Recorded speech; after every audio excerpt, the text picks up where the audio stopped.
Hello friends, कैसे हो सब लोग। आई होप सब लोग अच्छे होंगे, बेहतर होंगे और स्वस्थ होंगे। स्वागत है आपका Fairs Cloud learn to lead में। मैं हूं आशु और आज हम डिस्कस करेंगे 25 दिसंबर 2021 के बहुत इंपॉर्टेंट करंट फेयर। दो बेस्ट इमेजेस आप यहां पे देख रहे हो, लेकिन आज हम बहुत इंपॉर्टेंट करंट फेयर डिस्कस करने वाले हैं, तो वीडियो को बिल्कुल लास्ट तक देखना है। लेकिन उससे पहले आप हमारी एप्लीकेशन को डाउनलोड कर लें, करियर्स क्लाउड को। उसका लिंक डिस्क्रिप्शन बॉक्स में दिया हुआ है। लॉगिन कर ले अपनी ईमेल आईडी के थ्रू और क्रैक करंट अफेयर्स के ऊपर क्लिक करके 1 साल या फिर 2 साल की सब्सक्रिप्शन आप बाय कर सकते हैं। दोनों का ही प्राइस बहुत कम है। लेकिन इसमें हम आपको क्या प्रोवाइड करेंगे, हम आपको डेली करंट अफेयर्स प्रोवाइड करेंगे। डेली में 3 सेक्शंस होंगे, detail, question and answer format और क्विज सेक्शन। लेकिन ये तीनों चीजें जो हैं वो आप हमारी एप्लीकेशन के ऊपर ही असेस कर सकते हो और क्विज जो है वो डेली आप हमारी एप्लीकेशन के ऊपर अटेम्प्ट कर सकते हो। वीकली सेक्शन होगा, उसमें भी 3 सेक्शंस होंगे, detail, question and answer format और क्विज वीकली बेसिस पे आप हमारी एप्लीकेशन के ऊपर अटेम्प्ट करोगे। मंथली सेक्शन जो कि बहुत इंपॉर्टेंट है, क्योंकि 4 तरह की पीडीएफ्स आपको मिल रही है। डिटेल करंट अफेयर की, क्वेश्चन एंड आंसर फॉर्मेट की, बेस्ट 100 करंट अफेयर वो भी क्वेश्चन एंड आंसर फॉर्मेट में, और चौथी पीडीएफ होगी पॉकेट पीडीएफ, जिसमें 2 लाइन में 3 लाइन में आपको करंट अफेयर मिल जाएगा, ताकि जल्दी जल्दी में आप इसको रिवाइज कर सको। लेकिन आपकी परफॉर्मेंस को और अच्छा करने के लिए हम आपको 20 अलग अलग तरह की टॉपिक वाइज पीडीएफ दे रहे हैं, ताकि एक टॉपिक 2 टॉपिक को अगर आप रिवाइज करना चाहते हैं तो आप टॉपिक वाइज पीडीएफ से कर सकते हैं। अगर आप बैंकिंग स्टूडेंट हैं तो हम आपको 3 सेक्शंस देंगे जो कि सिर्फ बैंकिंग एंड इकोनॉमी से रिलेटेड होंगे। एक में डिटेल होगी, क्वेश्चन एंड आंसर फॉर्मेट होगा, क्विज होगा। क्विज आप हमारी एप्लीकेशन के ऊपर ही अटेम्प्ट कर सकते हो, लेकिन वो मंथली बेसिस पे अटेम्प्ट कर सकते हो। इसी तरह से आपको एक एग्जाम पीडीएफ मिलेगी, जिसमें जितना भी करंट अफेयर जा चुका है 2021 का, उसको रिवाइज करने के लिए आप इसका यूज कर सकते हो। आपको डिटेल में बजट और इकोनॉमिक सर्वे मिलेगा, और इसमें आपको एक्सपेक्टेड क्वेश्चन एंड आंसर भी बताए जाएंगे जो बजट और इकोनॉमिक सर्वे से एग्जामिनर बना सकता है। और अगर आप किसी भी स्टेट एग्जाम की तैयारी कर रहे हैं तो हम आपको हर स्टेट का करंट अफेयर प्रोवाइड करेंगे, ताकि आपकी स्टेट परफॉर्मेंस इंप्रूव हो सके। तो इसी तरह से ये सारे करंट अफेयर आपको मिलेंगे, लेकिन इकट्ठे मिलेंगे। ये सारी चीजें आपको मिलेंगी हमारी एप्लीकेशन के ऊपर, तो डाउनलोड कर ले, लिंक डिस्क्रिप्शन बॉक्स में दिया हुआ है। लॉगिन कर ले ईमेल आईडी के थ्रू और क्रैक करंट अफेयर्स के ऊपर क्लिक करके आप 1 साल या फिर 2 साल की सब्सक्रिप्शन बाय कर सकते हैं। दोनों का ही प्राइस बहुत कम है।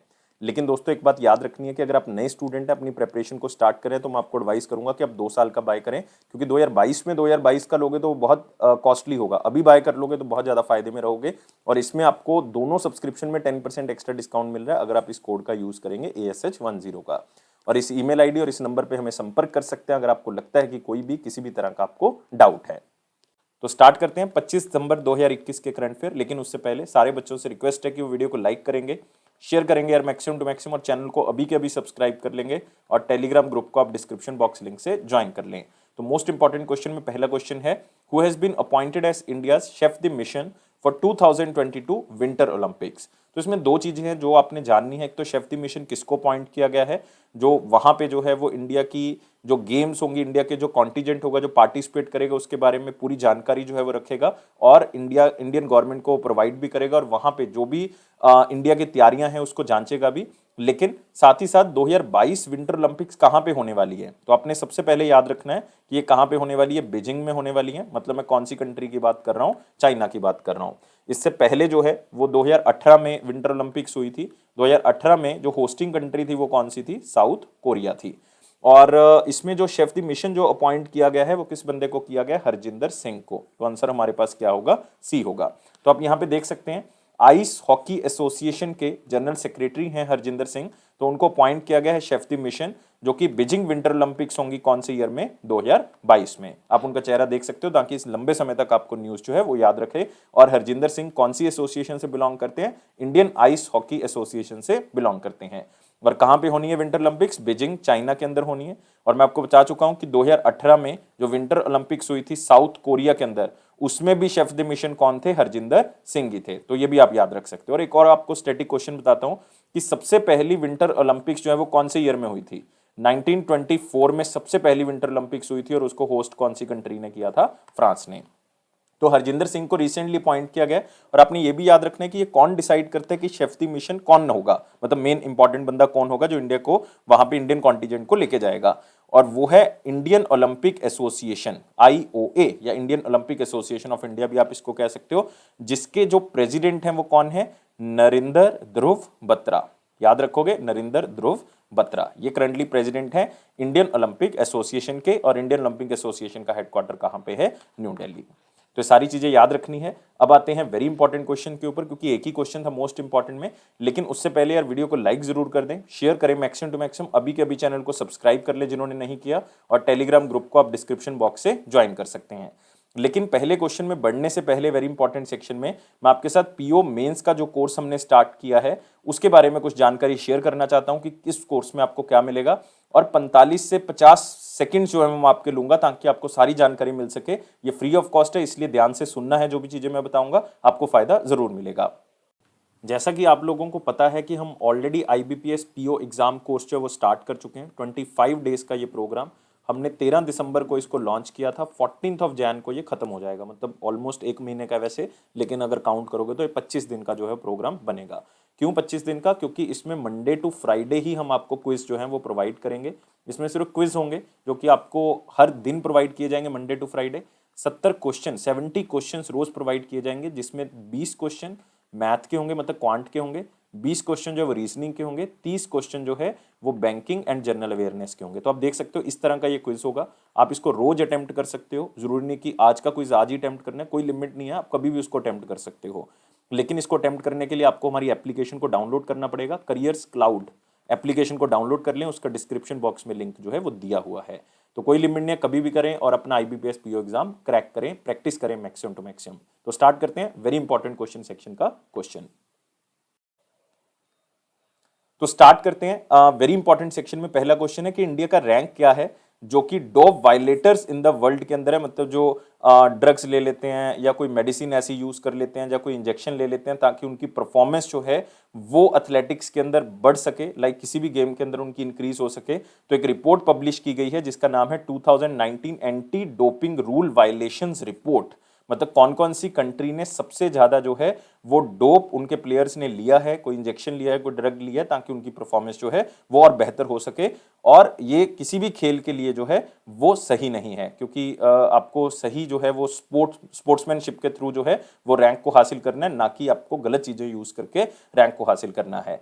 और इंडिया का रैंक दोस्तों इसमें थर्ड है। मतलब आप कह सकते हो कि बहुत ज़्यादा ऐसे एथलीट्स हैं जो डोपिंग करते हैं, जो इसका यूज़ करते हैं, ड्रग्स का यूज़ करते हैं, इंजेक्शंस का यूज़ करते हैं ताकि उनकी परफॉर्मेंस इन्हेंस हो सके।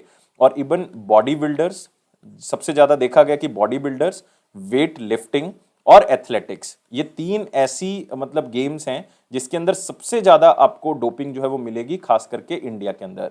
मतलब बॉडी बिल्डिंग के अंदर ऐसे 57 प्लेयर्स या 57 बार हुआ है कि इंडिया ने डोपिंग के लिए उनको वायलेशन हुई है। वेट लिफ्टिंग के अंदर जो है वो 25 टाइम हुआ है, और एथलेटिक्स के अंदर 20 बार ऐसा हुआ है कि डोपिंग के लिए जो है वो इंडिया को ताड़ा गया है या इंडिया के प्लेयर्स को सामने रखा गया है। और इस लिस्ट के अंदर सबसे ज्यादा डोपिंग जो है वो सामने आई है वो रशिया के प्लेयर्स की आई है। मतलब 167 ऐसे एंटी डोपिंग रूल वायलेशंस जो हैं वो सबसे ज्यादा कौन सी कंट्री ने किए? रशिया ने 167 ऐसे रूल्स उन्होंने वायलेट किए हैं। और ऐसे ही दूसरा स्थान जो है वो किसका है? इटली का है, इटली का। और इन्होंने 157 टाइम जो है वो ये एंटी डोपिंग रूल वायलेशंस किए, उनके प्लेयर्स, एथलीट्स आप कह सकते हो। और इंडिया थर्ड रैंक है इंडिया का। और इंडिया ने जो है वो टोटल अगर आप देखोगे, आप मतलब इंडिया को देखोगे तो इंडिया के 152 वायलेटर्स हैं ऐसे। तो आपने याद रखना है बहुत ही इंपॉर्टेंटली कि ये रिपोर्ट किसने पब्लिश की है। ये वर्ल्ड एंटी डोपिंग एजेंसी की तरफ से इस रिपोर्ट को पब्लिश किया गया है, इस चीज को आपने याद रखना है। अगले क्वेश्चन के ऊपर आते हैं। अगला क्वेश्चन है हमारे पास, कौन सी कंपनी और इंडियन नेवी के बीच में ये टाई अप हुआ है कि को ब्रांडेड क्रेडिट कार्ड जो है वो नेवी पर्सोनल के लिए स्पेशली निकालेंगे। मतलब इस कंपनी ने डिसाइड किया कि केवल इंडियन नेवी के जो पर्सोनल है उनके लिए हम एक स्पेशल क्रेडिट कार्ड निकालेंगे। इस क्रेडिट कार्ड के अंदर 3 अलग अलग तरह के वेरिएंट्स होंगे, जिसमें एक वेरिएंट जो है उसकी कोई फीस नहीं है, दूसरे जो 2 वेरिएंट्स हैं उसमें फीस है, एनुअल फीस भी है, चार्जेस भी हैं उसके कुछ, लेकिन वो खत्म हो जाएंगे अगर आप इतने लाख या इतने रुपए जो है वो स्पेंड कर देते हो 1 महीने के अंदर, 2 महीने, जो भी उनका ऑफर है। और ये बेसिकली किया है bank of Baroda financial solutions ने, जो कि आप कह सकते हो बैंक ऑफ बड़ौदा जो हमारा बहुत ही फेमस बैंक है, तो उनका ही एक फुली ओन्ड सब्सिडरी है, उन्हीं का एक यूनिट है bank of Baroda financial services. तो ये इंडियन नेवी के पर्सोनल्स को क्रेडिट कार्ड जो है वो प्रोवाइड करेगा। और ये ऑफर कौन कर रहा है? रुपे प्लेटफॉर्म के ऊपर किया जा रहा है। मतलब ये सीधी बात है कि national payment corporation of India के साथ भी ये टाई अप किया जा चुका है, ताकि कॉन्टेक्टलेस फीचर हो, कोविड-19 की जो गाइडलाइंस है उसके थ्रू भी ध्यान में रख के इसको इशू किया गया है। लेकिन दोस्तों इसकी एक एलिजिबिलिटी है कि एज जो है वो maximum to maximum 64 years he हो सकती है, इससे ज़्यादा नहीं। तभी आप इस क्रेडिट कार्ड को अवेल कर सकते हो। तीनों वेरिएंट में से कोई भी आप चूज कर सकते हो। और इसमें वही सुविधाएं जो हर क्रेडिट कार्ड में आपको मिलती हैं, जैसे पर्सनल एक्सीडेंट इंश्योरेंस मिल जाएगा आपको, lifetime free add ons मिल जाएंगे, ईएमआई ऑफर्स मिल जाएंगे, ठीक है, और जो भी एनपीसीआई या बैंक ऑफ बड़ौदा प्रोवाइड कर रहा है वो सारी चीज़ें जो है वो इसमें मिल जाएंगी। लेकिन bank of Baroda financial solutions के बारे में याद रखोगे, 1994 में bank of Baroda financial solutions को बनाया गया था। हेडक्वार्टर इसका मुंबई में है और इसके एमडी और सीईओ शैलेंद्र सिंह हैं। कौन है? शैलेंद्र सिंह। और बहुत ही इंपॉर्टेंटली आपने इसको याद रखना है क्योंकि ये इंडियन नेवी की यहाँ पे बात हो रही है। अगले क्वेश्चन के ऊपर आते हैं। कौन सी स्टेट ने एक डैशबोर्ड लॉन्च किया है, ऑनलाइन एक प्लेटफॉर्म लॉन्च किया है जिसका नाम है सीएम डैशबोर्ड 360 डिग्री, जिसमें जो चीफ मिनिस्टर है या सरकार है तमिलनाडु गवर्नमेंट की, वो सारी चीजें वहीं पे देख सकती है। तो आंसर यहां से क्लियर होगा, क्या होगा? बी होगा। तो तमिलनाडु गवर्नमेंट के जो चीफ मिनिस्टर हैं, आप यहाँ पे फोटो देख सकते हो एम के स्टालिन जी का, तो उन्होंने इस डैशबोर्ड को क्या किया? लॉन्च किया, जिसका नाम है 360 डिग्री डैशबोर्ड। हर चीज वो यहां से देख सकते हैं। तो याद रखना है, इस पूरे डैशबोर्ड का नाम है chief minister dashboard Tamil Nadu 360 degree. और चीफ मिनिस्टर कोई भी स्कीम को यहाँ से ट्रैक कर सकते हैं। कहने का मतलब है उसकी इम्प्लीमेंटेशन, मतलब कहाँ तक उसको जो है वो लाभकारियों को लाभ मिला है, फंड कितना जो है वो उसमें यूटिलाइज किया गया है, कितने बेनिफिशियरी इसका लाभ उठा चुके हैं और कितनों को इसमें बेनिफिट जो है वो मिलना है। इवन इसमें जो डैम्स हैं उसमें कितना पानी स्टोर्ड है, कितना और जो है वो उसमें भरा जा सकता है, बारिश कितनी होनी है, डैम्स के ऊपर क्या इफेक्ट होगा, ये सारी चीजें एक ही डैशबोर्ड के अंदर मिल जाएंगी। तो आप सोच सकते हो कि स्टेट कितनी जो है वो डेवलपमेंट कर सकता है अगर इस तरह के उनके पास डैशबोर्ड, इस तरह से ऑनलाइन प्लेटफॉर्म उनके पास हो। तो इवन प्रॉपर मॉनिटरिंग कर सकते हैं, इससे एफिशिएंसी इंक्रीज होगी और जो भी डिले हैं वो क्या हो जाएंगे? सरकार के खत्म हो जाएंगे इसमें।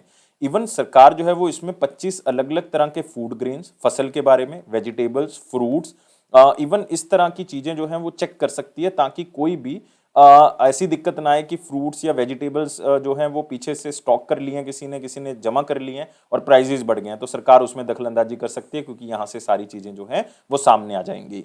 और साथ ही साथ इसमें पूरी इकोनॉमी का स्टेटस पता लग जाएगा, कितने लोग एम्प्लॉयड हैं, कितने अनएम्प्लॉयड हैं, क्या ट्रेंड चल रहा है, कितनी सप्लाई हो रही है, ये सारी चीज़ें इसमें अवेलेबल हैं। लेकिन अभी एक चीज़ अवेलेबल नहीं है, वो कि इसमें ऐड ऑन होगी। इवन तमिलनाडु गवर्नमेंट ने कह दिया है कि दिल्ली पुलिस एक्सीडेंट्स, जितने भी दिल्ली जो है वो पुलिस रिपोर्ट आएगी मेजर एक्सीडेंट्स की, तो वो भी इस डैशबोर्ड के ऊपर आया करेगी कि उसका क्या सोल्यूशन निकाला है, हर डिस्ट्रिक्ट लेवल पे कितनी की ज़रूरी थी या उनको फर्स्ट एड मिली है या नहीं मिली, ये भी इसके अंदर पता लग जाएगा। और मेरे ख्याल से ये सबसे बेहतर सिस्टम है सारी चीज़ों को ट्रैक करने का ऑनलाइन बेसिस पे। और ये तमिलनाडु गवर्नमेंट है, एम के स्टालिन चीफ मिनिस्टर, और यहाँ के गवर्नर कौन है? आर.एन. रवि हैं, आर.एन. रवि। और याद रख सकते हो ये पहले नागालैंड के गवर्नर थे, लेकिन नागालैंड के गवर्नर को लगा दिया है तमिलनाडु का, और तमिलनाडु के थे बनवारीलाल पुरोहित जी, जो कि आजकल कहाँ के हैं? पंजाब के गवर्नर हैं। बहुत इंपॉर्टेंटली आपने इस न्यूज़ को याद रखना है। अब आते हैं अगले क्वेश्चन के ऊपर। अगला है the turnover wizard, saviour of thousands, an autobiography of which person. तो देखो ये क्वेश्चन अपने आप में इंपॉर्टेंट हो जाता है क्योंकि ये इन्होंने खुद लिखी है और अपनी लाइफ के बारे में इसमें बताया हुआ है कि उन्होंने अपनी लाइफ से जो है वो क्या सीखा है। और ये टर्नओवर विजर्ड जो बुक है ये है अरूप रॉय चौधरी। तो आंसर हमारे पास क्या होगा? डी होगा। कौन है ये अरूप रॉय चौधरी? अरूप रॉय चौधरी जो हैं वो फॉर्मर चेयरमैन और मैनेजिंग डायरेक्टर रह चुके हैं कौन सी ऑर्गेनाइजेशन के? एनटीपीसी के, national thermal power corporation limited के। तो ये याद रखोगे। और इस बुक में स्पेशली इन्होंने अपने लाइफ एक्सपीरियंसेस के बारे में बताया हुआ है कि क्या क्या उन्होंने लाइफ से सीखा है और खास करके कैसे उन्होंने क्राइसिस के टाइम पीरियड पे चीज़ों को मैनेज किया है उसके बारे में बताया हुआ है कि और लाइफ ने मतलब किस तरह से उनको एक मैनेजमेंट गुरु के तौर पे जो है वो सामने रख दिया। और बुक में ये भी बताया गया है कि जो प्रोफेशनल्स हैं, जो बिजनेसमैन हैं, वो किस तरह से क्राइसिस को हैंडल कर सकते हैं जिस तरह से उन्होंने अपनी सिचुएशन के अंदर किया है। और इस बुक को स्पेशली जो फॉरवर्ड किया है वो ई श्रीधरन ने किया है। ई श्रीधरन मेरे ख्याल से सब बच्चों को पता होगा, मेट्रो मैन ऑफ इंडिया उनको कहा जाता है। रिसेंटली पॉलिटिक्स से संन्यास ले चुके हैं, वैसे उन्होंने पहले पॉलिटिक्स जो है ज्वाइन कर लिया था, तो शायद आपने न्यूज़ पढ़ी होगी। तो याद रखना है द टर्नओवर विजर्ड किसकी बुक है? अरूप रॉय चौधरी, फॉर्मर चेयरमैन और मैनेजिंग डायरेक्टर रह चुके हैं कौन सी ऑर्गेनाइजेशन के? एनटीपीसी के। अगले क्वेश्चन के ऊपर आते हैं। कार्ड ऑन फाइल टोकनाइजेशन, जो आरबीआई की डेडलाइन थी उसको आरबीआई ने थोड़ा सा बढ़ा दिया है, आरबीआई ने एक्सटेंड कर दिया। तो आपने बताना है कब तक बढ़ा दिया है। और पहले आपको बताना चाहिए था कि पुरानी डेडलाइन कब तक की थी। पुरानी डेडलाइन थी 31 दिसंबर 2021 तक। लेकिन अब क्या हुआ कि टोकनाइजेशन जो है बेसिकली क्या है कि आप जब भी कोई ट्रांजेक्शन करते थे, लाइक अमेजोन से कर रहे हो, फ्लिपकार्ट से कर रहे हो या किसी भी ऑनलाइन वेबसाइट से कर रहे हो, तो आपको कार्ड डिटेल भरनी पड़ती थी, आपको जो है वो सीवीवी नंबर भरना पड़ता था, एक्सपायरी डेट वगैरह भरनी पड़ती थी। तो वो कार्ड ना वो अमेजोन, फ्लिपकार्ट या जिस भी साइट पे आप कर रहे थे उसको, तो वो सेव कर लेते हैं। तो जिससे क्या होता है कि आपकी जो प्रीवेसी है या आपकी जो आप कह सकते हो कि जो आपके कार्ड की क्रेडेंशियल्स हैं वो सारे के सारे उसके पास चले जाते हैं और वो उसको देख सकते हैं। लेकिन टोकनाइजेशन से क्या होगा, ये सारा आपको एक बार फिल करना पड़ेगा, उसके बाद एक टोकन जनरेट हो जाएगा, एक नंबर जनरेट हो जाएगा जिसके थ्रू आप ट्रांजेक्शन कर सकते हो और इसको थर्ड पार्टी जो है वो नहीं देख सकती, मतलब जिस साइट पे आप ऑर्डर कर रहे हो वो नहीं देख पाएगा इसको। ये है आपकी सिक्योरिटी फाइनेंशियल ट्रांजेक्शंस को लेकर, इसी को कहते हैं कार्ड ऑन फाइल टोकनाइजेशन। तो पहले ये सारी ऑर्गेनाइजेशंस ने 31 दिसंबर 2021 तक करना था, लेकिन अब इसकी डेडलाइन 6 महीने तक बढ़ा दी गई है। 6 महीने का मतलब अब कब तक करना है, 30 जून 2022 तक करना है। तो आंसर क्या होगा, सी होगा। बहुत ही सिंपल हो गया क्वेश्चन। तो आप देख सकते हो आरबीआई ने कार्ड टोकनाइजेशन की जो डेडलाइन है वो 6 महीने के लिए बढ़ा दी है। अब एंड ऑफ द जून मतलब 30 जून तक आपने इसको पूरा करना है। मतलब ये जरूरी है कि जो भी कार्ड क्रेडेंशियल्स होंगे वो एक टोकन के तौर पे जो है वो प्रेजेंट किए जाएंगे जून एंड के बाद। और आरबीआई के डिप्टी गवर्नर आपको पता है, मैं रिकॉल करवा देता हूँ, बहुत टाइम हो गया रिकॉल नहीं करवाया आपको। महेश कुमार जैन, मिशेल देबापात्रा, जिसको माइकल देबापात्रा भी आप कह सकते हैं, वैसे मिशेल देबापात्रा हैं, और एम राजेश्वर राव और टी रविशंकर। तो चारों के चारों डिप्टी गवर्नर के नाम याद रखने हैं। इंडिया और कौन सी कंट्री ने एक इनिशिएटिव लॉन्च किया है पायलट बेसिस पे या डेमो बेसिस पे, जिसको कहा गया pre arrival customs data exchange. मतलब सिंपल है कि कोई भी सामान उस कंट्री से आता है, कोई भी जाता है, तो उसके लिए जो है वो पहले ही इंफॉर्मेशन जो है वो ऑनलाइन अपलोड कर दी जाएगी ताकि आराम से क्लियरेंस हो सके, वेट ना करना पड़े। और ये दो कंट्रीज ने किया है, इंडिया और मालदीव्स ने। तो आंसर क्या होगा इसका, बी होगा। तो बहुत ही सिंपल हो गया कि इंडिया और मालदीव्स ने pre arrivals custom data exchange करने के बारे में कहा है कि कौन सी चीज आ रही है, कौन सी जा रही है, तो आप पहले ही बता दो, ऑनलाइन अपडेट कर दो, ताकि हम उसी टाइम पीरियड पे जो है वो उसको क्लियर कर दें। तो ये इंडिया और मालदीव्स का रिलेशन है, हमारा म्यूचुअल रिस्पेक्ट है दोनों कंट्रीज का, अंडरस्टैंडिंग आपस में, जो कि हम एक दूसरे के ऊपर विश्वास करके ये कर सकते हैं। और इंडिया की तरफ से central board of indirect tax and customs है जिन्होंने इसको साइन किया, और वहां से मालदीव का होगा। और इंडिया ने मालदीवियन गवर्नमेंट को बहुत ज़्यादा आप कह सकते हो कि सपोर्ट किया है मेरीन सिक्योरिटी के ऊपर खास करके, और इंडिया ने बहुत ज़्यादा हेल्प की है मालदीव्स की इंडियन ओशन रीजन में अपनी पोजीशन बनाने के लिए। और मालदीव्स के बारे में जरूर याद रखोगे, मालदीव्स की कैपिटल जो है वो माले है, और करेंसी जो है वो मालदीवियन रुफिया है, मालदीवियन रुफिया। और इनके जो प्रेसिडेंट हैं वो हैं इब्राहिम मोहम्मद सोली, इब्राहिम मोहम्मद सोली। तो जो भी एक्सपोर्ट इंपोर्ट होगा वो फास्ट हो जाएगा दोनों कंट्रीज में, पेमेंट जो है वो जल्दी हो जाएगी, क्योंकि पहले से ही पता है कि कौन सा सामान है, तो फ्रॉड्स होने के चांसेस भी जो है वो क्या है, कम है। इवन इसमें अगर फ्रॉड होगा भी तो लाइक आप कह सकते हो कि प्राइवेट कोई बंदा होगा, अगर उसने इंफॉर्मेशन नहीं शेयर की, और वो जल्दी पकड़ा जाएगा बेसिकली। और इससे क्या होगा, दोनों कंट्रीज में जो सप्लाई चेन है और बायलैटरल ट्रेड है वो भी इंक्रीज होगा। तो इंडिया और मालदीव्स।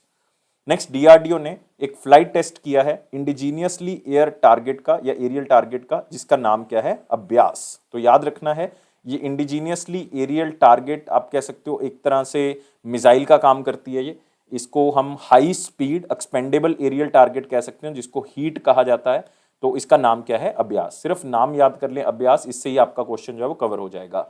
तो ये जो हमारे पास high speed expendable aerial target होता है, ये हाई सबसोनिक स्पीड ट्रेजेक्टरी के ऊपर काम करता है, जो कि एक बहुत लो एल्टीट्यूड पे और बहुत ही तेजी से जो है वो अपनी रिक्वायरमेंट को पूरा करता है। और जिस भी एरियल टारगेट को हिट करना होता है इंडियन आर्म्ड फोर्स के, तो वो पूरा कर देता है। मतलब किसी को टकरा के उसको खत्म करना है तो ये कर देगा। और एयरक्राफ्ट जो है वो नीचे से कंट्रोल किया जा सकता है नेविगेशन सिस्टम के थ्रू। मतलब बता सकते हो कि ये टारगेट है और यहाँ से छोड़ना है, तो आपने यहाँ पे कोऑर्डिनेट्स दे दिए, तो उसके बाद जाके जो है वो उसको टकराएगा और उसको खत्म कर देगा। तो नीचे से आप इसको कंट्रोल कर सकते हो, ग्राउंड से इसको कंट्रोल कर सकते हो। और इसको डीआरडीओ ने टेस्ट किया है। तो डीआरडीओ के बारे में याद रखोगे, 1958 में इसको बनाया गया था। इसके हेड जी सतीश रेड्डी हैं, लेकिन इसका जो हेडक्वार्टर है वो न्यू दिल्ली है। याद रखना है, इसका हेडक्वार्टर बेंगलुरु नहीं है, कहाँ पे है, न्यू दिल्ली। अगला आते हैं क्वेश्चन, ट्राइफेड वंदन MIS portal MSP for MFP मतलब मिनिमम सपोर्ट प्राइस, जो हमारा माइक्रो या आप कह सकते हो माइनर फॉरेस्ट प्रोड्यूस है, तो उसको लॉन्च किया है ऑनरेबल मिनिस्टर हैं ट्राइबल अफेयर्स के अर्जुन मुंडा जी, उन्होंने इसको लॉन्च किया। मतलब बहुत सारे इनिशिएटिव जो है वो ट्राइफेड के लॉन्च किया है। ट्राइफेड का मतलब है tribal cooperative marketing development federation of India. याद रखोगे, इसको हम क्या कहते हैं, ट्राइफेड। और ट्राइफेड वंदन एक मैगजीन लॉन्च की गई, एक क्रॉनिकल लॉन्च किया गया, ट्राइबल ग्रिट और एंटरप्राइज। इसमें बताया गया है कि किस तरह से ट्राइबल एंटरप्राइजेस की प्रमोशन हो रही है, जो भी ट्राइबल प्रोडक्ट बना रहे हैं किस तरह से वो बेचे जा रहे हैं, क्या अचीवमेंट रही है यूनियन मिनिस्ट्री की ट्राइफेड के अंदर, या फिर ट्राइबल अफेयर्स की क्या योगदान रहे हैं उसमें, और ट्राइफेड का क्या योगदान रहा है, ये सारी चीजें बताई गई हैं और किस तरह से ट्राइबल्स ने अपने प्रोडक्ट को पूरे देश में बेचा है। प्रमोशनल वीडियोस ट्राइबल इंडिया की बताई गई हैं, 9 वीडियोस जो हैं वो रिलीज की गई हैं, जिसमें ट्राइब इंडिया के बारे में बताया गया है, एमएसपी दिया जा रहा है माइनर फॉरेस्ट प्रोड्यूस के लिए, उसके बारे में बताया जा रहा है, और जो वंदन विकास केंद्र हैं उनके बारे में भी बताया गया है।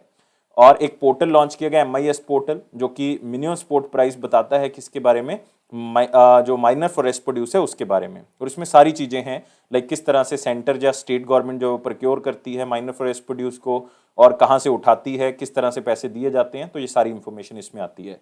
और 14 हनी फार्मर्स प्रोड्यूसर ऑर्गेनाइजेशन जो है वो बनानी है, क्योंकि फार्मर प्रोड्यूसर ऑर्गेनाइजेशन किसानों को सशक्त करती हैं, खास करके जो बी कीपिंग है, जो शहद निकलता है, तो उसको एक इंपॉर्टेंट एक्टिविटी माना जा रहा है गवर्नमेंट ऑफ इंडिया से, और साथ ही साथ ये भी कहा जा रहा है कि फार्मिंग एक्टिविटी के अंदर अगर इसको भी आप साथ में करोगे तो आपकी इनकम बढ़ेगी इसमें, क्योंकि एक नई रेवोल्यूशन लेके आ रहे हैं हम, स्वीट रेवोल्यूशन, जो कि किसके लिए है, बी कीपिंग के लिए, मधुमक्खी पालन के ऊपर बनाई जा रही है। यूनिसेफ और जो ट्राइफेड है वो आपस में टाई अप कर रहे हैं ताकि ट्राइबल संवाद नेटवर्क जो है वो स्टार्ट किया जा सके, ताकि ट्राइब्स की जो बिहेवियर है, जो सोशल चेंज है वो किया जा सके। तो ये यूनिसेफ के साथ मिलकर जो है वो किया जा रहा है। इसमें 90 मिलियन ट्राइबल्स और आप कह सकते हो 52,000 वंदन सेल्फ हेल्प ग्रुप्स, जो कि वुमेन के ज्यादातर हैं, और वंदन विकास केंद्र जो है वो इसमें जुड़ेंगे, साथ में स्टेट्स जुड़ेंगी, ताकि हम ट्राइबल्स के बीच में अगर संवाद कराएंगे तो इसका मतलब उनका सोशल बिहेवियर हम चेंज कर सकते हैं, उनको और सशक्त कर सकते हैं। और यूनियन मिनिस्टर कौन है इसके, अर्जुन मुंडा जी, जिनकी कॉन्स्टिट्यूएंसी कौन सी है, खुंती। खुंती कहाँ पे है दोस्तों, झारखंड के अंदर। तो ये न्यूज में आपको क्वेश्चन आने के चांसेस कम, लेकिन इसमें आपको ज्यादातर लाभ जो है वो क्या होगा, आपको ट्राइब्स के बारे में जानने के लिए मिला। आपको ये पता लगा कि ज्यादातर काम जो है वो कौन करता है ट्राइब्स के लिए, और एक ही ऑर्गेनाइजेशन है जो करती है, वो है ट्राइफेड और मिनिस्ट्री ऑफ ट्राइबल अफेयर्स। और जो ट्राइफेड है उसके हेड कौन है, प्रावीर कृष्णा, आप यहाँ पे देख सकते हो प्रावीर कृष्णा जी को, और ये अर्जुन मुंडा जी हैं। तो बहुत ही इंपॉर्टेंटली आपने चीजों को याद रखना है जो भी मैंने आपको यहाँ पे बताई हैं। लेकिन दोस्तों एक बात और याद रखनी है आपने, कि इस क्वेश्चन को लेके आपने एक पॉइंट जो है वो इसमें मोस्ट इंपॉर्टेंटली मार्क कर लेना है, जो आपको एग्जामिनर बना के पूछ सकता है कि यूनिसेफ का टाई अप है किसके साथ, मिनिस्ट्री ऑफ ट्राइबल अफेयर्स भी आ सकता है और ट्राइफेड के साथ भी आ सकता है। अगले क्वेश्चन आते हैं इंपॉर्टेंट क्वेश्चन सेक्शन के ऊपर, लेकिन वीडियो को लाइक करना है, शेयर करना है मैक्सिमम टू मैक्सिमम, और चैनल को सब्सक्राइब कर लें, और टेलीग्राम ग्रुप को आप डिस्क्रिप्शन बॉक्स से ज्वाइन कर सकते हैं। क्वेश्चन है कि इंडियन गवर्नमेंट ने 140 मिलियन यूरो का लोन एग्रीमेंट साइन किया है, एक जर्मनी का बैंक है, जर्मनी के बैंक का नाम क्या है, KfW, और ये एनर्जी रिफॉर्म्स करेगा कौन सी स्टेट के अंदर, मध्य प्रदेश के अंदर। तो आपने याद रखना है ये जर्मन डेवलपमेंटल बैंक है, जो कि इंडियन गवर्नमेंट के साथ टाई अप करके 114 मिलियन यूरो का जो है वो लोन दे रहा है, जिसका इंटरेस्ट रेट जो है वो बहुत ही कम है, इंटरेस्ट रेट बहुत ही कम है, और इवन इसमें 2 मिलियन यूरो की ग्रांट भी मिल रही है, 2 मिलियन यूरो की ग्रांट भी मिल रही है, मतलब ये 2 मिलियन यूरो वापस नहीं करने, ताकि एनर्जी रिफॉर्म्स किए जा सके मध्य प्रदेश के अंदर। इसमें आप कह सकते हो अलग अलग तरह के इनिशिएटिव्स किए जाएंगे, जैसे उनके मीटर्स चेंज कर दिए जाएंगे, स्मार्ट मीटर्स लगा दिए जाएंगे, एडवांस मीटरिंग इंफ्रास्ट्रक्चर कर दिया जाएगा, जिसमें अपने आप ही जो है वो रीडिंग नोट हो जाएगी, अपने आप ही उनको पता लग जाएगा, कोई मैन्युअली आके नोट नहीं करेगा। एग्रीकल्चर और नॉन एग्रीकल्चर लैंड के ऊपर जो है दोनों को अलग अलग कर दिया जाएगा, ताकि एग्जैक्टली कलेक्शन का पता लग सके और किस तरह से चार्ज करना है उनको ये पता लग सके, क्योंकि एग्रीकल्चर के ऊपर सब्सिडीज काफ़ी हैं, सरकार छोड़ देती है, तो वो पता लग जाएगा उनको। तो ये सारी सुविधाएं जो हैं वो इस लोन से पूरी की जाएंगी। और आपने याद रखना है वैसे भी 2-3 चीज़ें, एक कल ही हमने एक न्यूज़ की थी, यूरोपियन इन्वेस्टमेंट बैंक वो 250 मिलियन का लोन दे रहा है, कौन से मेट्रो प्रोजेक्ट के लिए, वो दे रहा है आगरा मेट्रो प्रोजेक्ट के लिए। ऐसी KfW पहले भी लोन दे चुका है इंडिया को, ये जर्मनी का बैंक है, बहुत ही फेमस बैंक है, और ये लोन दे रहा है सूरत मेट्रो प्रोजेक्ट के लिए, और ये ही KfW मध्य प्रदेश के लिए भी एनर्जी रिफॉर्म्स के लिए लोन जो है वो प्रोवाइड कर रहा है।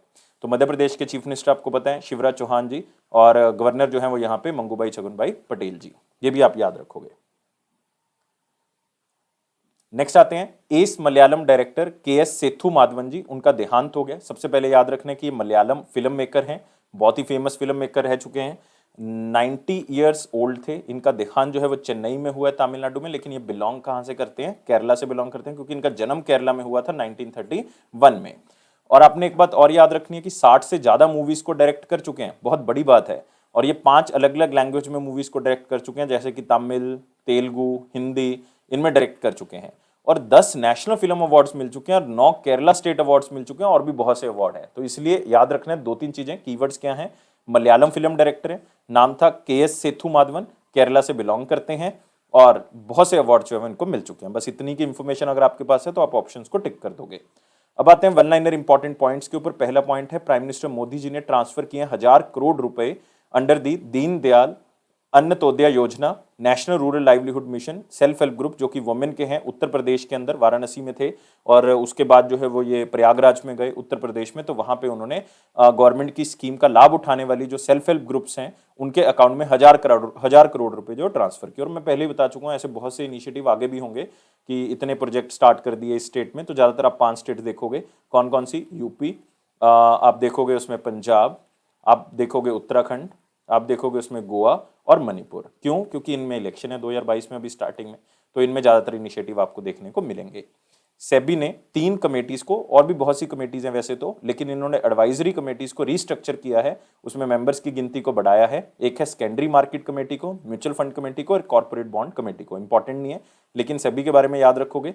1992 में स्टैट्यूटरी बॉडी बनी है, मतलब इसका एक एक्ट बनाया गया। सेबी के जो हेड हैं वो कौन है? अजय त्यागी।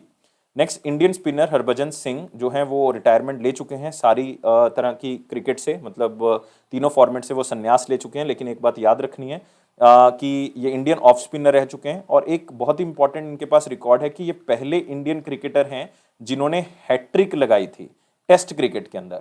याद रखो, मतलब लगातार 3 विकेट ली टेस्ट क्रिकेट के अंदर।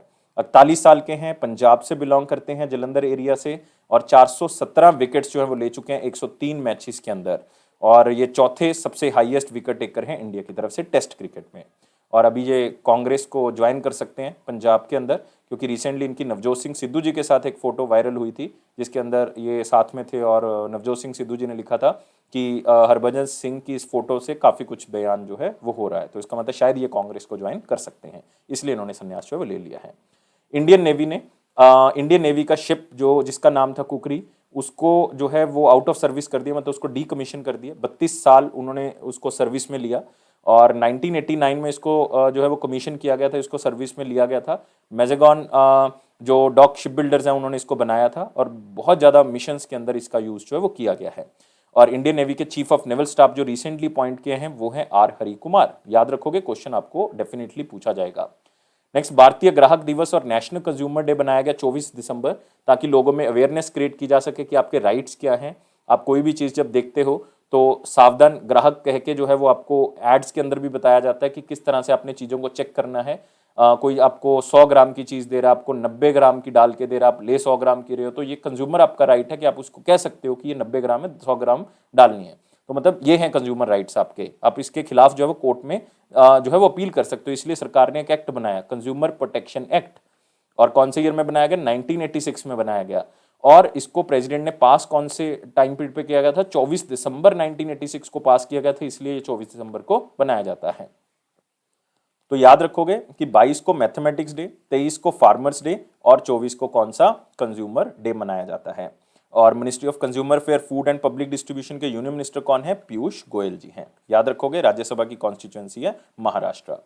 नेक्स्ट है नेशनल सिद्धा डे, जो है वो 23 दिसंबर को मनाया जाता है। ये बेसिकली तमिल लिटरेचर से रिलेटेड है कि उनकी मेडिसिन के थ्रू जो है वो हम ठीक कर सकते हैं किसी को, तो आयुर्वेदा का ही एक सिस्टम है। लेकिन आप कह सकते हो कि मिनिस्ट्री ऑफ आयुष की तरफ से सेलिब्रेट किया जाता है। आयुष का मतलब आयुर्वेदा, योगा, न्यूरोपैथी, यूनानी, सिद्धा एंड सोआ रिक्पा। याद रखोगे, बहुत इंपॉर्टेंट। और एच से होम्योपैथी है।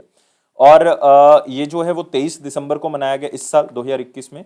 और तमिल ट्रेडिशन है कि टोटल 18 सिद्धार्थ थे, 18 सिद्धार्थ थे तमिल लिटरेचर के अकॉर्डिंग, और यही जो है वो सिद्धा मेडिसिन के पिलर माने जाते हैं। और पहले सिद्धार्थ कौन थे? अगत्यार। तो ये नाम शायद तमिल लिटरेचर वालों को तो याद होगा, अगत्यार। आपने शायद संगम लिटरेचर के अंदर इसको पढ़ा हो, अगर कोई बच्चा हिस्ट्री से नोन है तो। अगत्यार जो है वो पहले सिद्धार्थ माने जाते हैं और ये फादर ऑफ तमिल लिटरेचर भी माने जाते हैं। फादर ऑफ तमिल लिटरेचर क्यों? क्योंकि इन्होंने तमिल ग्रामर लिखी थी। कौन सी? अगत्याम, बहुत इंपॉर्टेंट, अगत्याम इन्होंने लिखी थी दोस्तों। और मिनिस्ट्री ऑफ आयुष किसके अंडर आती है? सर्बानंद सोनोवाल जी के अंडर आती है। अब आते हैं क्वेश्चन ऑफ द डे। 24 दिसंबर 2021 का क्वेश्चन क्या था? क्वेश्चन था कि दो चीजें या दो एक्ट कह सकते हो, ट्रिप्स और ट्रिम्स, कौन सी ऑर्गेनाइजेशन से रिलेटेड हैं।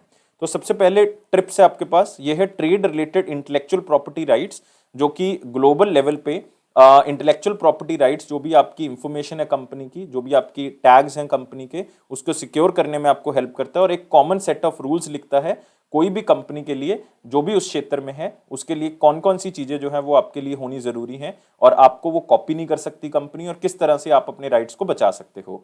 ऐसी एक ट्रिम्स है ट्रेड रिलेटेड इन्वेस्टमेंट मेजर्स। अगर आप अपनी कंपनी में जो भी फॉरेन इन्वेस्टर्स होंगे उनको क्या क्या राइट्स हैं और क्या क्या उनके ऊपर बाउंडेशंस हैं, उनके ऊपर क्या क्या रेगुलेशंस हैं फॉरेन इन्वेस्टर्स के ऊपर आपकी कंट्री में, तो ये बताता है, ट्रिम्स बताता है। तो दोनों ही किससे रिलेटेड है, ट्रेड से रिलेटेड है, और ट्रेड से रिलेटेड एक ही ऑर्गेनाइजेशन आप यहां पे देख रहे हो, और वो कौन सी है, वो है वर्ल्ड ट्रेड ऑर्गेनाइजेशन। तो आंसर क्या होगा, ए होगा। और जो ट्रिम्स और ट्रिप्स है बेसिकली 1994 के आसपास जो है इसको लागू किया गया था, और 1994 में बेसिकली शायद बनाया गया था और 1995 में इसको लागू किया गया था। अगले क्वेश्चन के ऊपर आते हैं जो है क्वेश्चन ऑफ द डे। वो ऐसे पहले दो बैंक कौन से हैं जिनको पाकिस्तान में अपनी ब्रांच ओपन करने के लिए पाकिस्तान ने परमिशन मिल गई थी। बहुत ही इंपॉर्टेंट क्वेश्चन है, देखो एक फैक्ट है जो आपको पता होना चाहिए और बहुत ही सिंपल सा आंसर है, आपने मुझे कमेंट बॉक्स में आंसर बताना है, मैं आपके आंसर का वेट करूंगा। वीडियो को लाइक करना है, शेयर करना है मैक्सिमम टू मैक्सिमम, और साथ ही साथ चैनल को अभी के अभी सब्सक्राइब कर देंगे, लेकिन टेलीग्राम ग्रुप और आप हमारे इस बेल बटन को प्रेस कर दें ताकि नोटिफिकेशन आपको टाइम पे मिलती रहे। और यह फेयर्स क्लाउड का प्रॉमिस है कि आपके कॉन्फिडेंस को जरूर बूस्ट करेंगे। इसी तरह से आप हमारी वीडियो को देखते रहें और सपोर्ट करते रहें, और लाइफ को बहुत ज्यादा सीरियस नहीं लोगे, हमेशा खुश रहोगे इस स्माइली की तरह। Thank you guys, take care and bye bye.